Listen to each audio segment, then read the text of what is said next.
اعوذ باللہ من الشیطان الرجیم بسم اللہ الرحمن الرحیم۔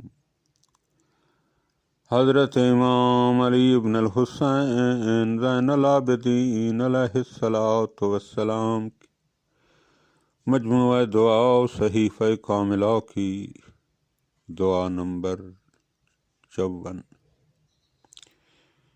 تمام تعریف اس اللہ کے لیے ہے جو اپنی عظمت کے ساتھ دلوں پر روشن و درخشاں ہے اور اپنی عزت کے ساتھ آنکھوں سے پنہاں ہے اور تمام چیزوں پر اپنے اقتدار سے قابو رکھتا ہے۔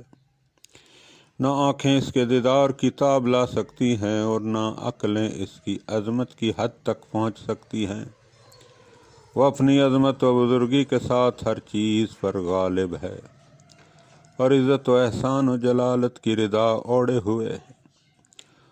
حسن و جمال کے ساتھ نقائص سے بری ہے اور فخر و سربلندی کے ساتھ شرف و بزرگی کا مالک ہے اور خیر و بخشش کی فراوانی اور عطاء نعمات سے خوش ہوتا ہے اور نور و روشنی کے ساتھ تمام عالم سے امتیاز رکھتا ہے۔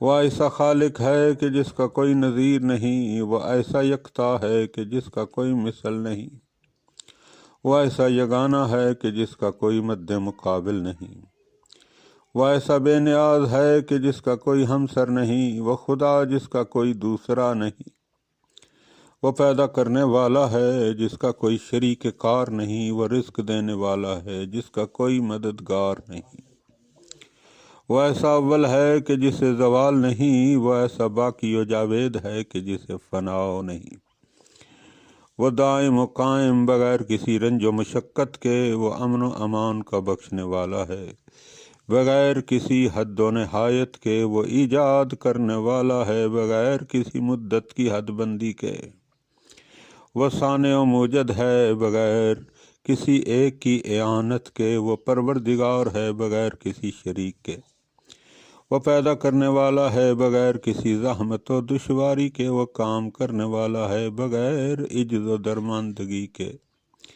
اس کی کوئی حد نہیں مکان میں اور نہ اس کی کوئی انتہا ہے زمان میں۔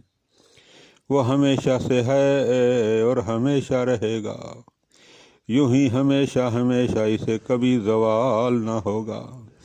وہی خدا ہے جو زندہ و قائم و دائم و قادر اور علم و حکمت والا ہے۔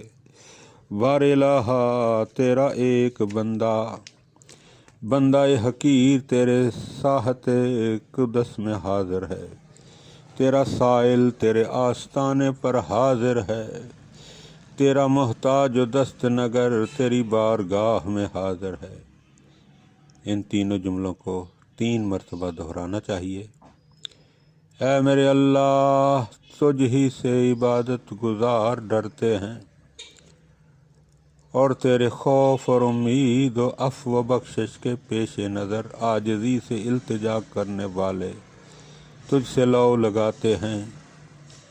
اے سچے معبود، استغاثہ و فریاد کرنے والوں کی پکار پر رحم فرما اور غفلت میں گرفتار ہونے والوں کے گناہوں سے درگزر فرما۔ اے کریم، اپنی بارگاہ میں توبہ کرنے والوں کے ساتھ اس دن کے جب وہ تیرے سامنے پیش ہوں، نیکی اور احسان میں اضافہ فرما۔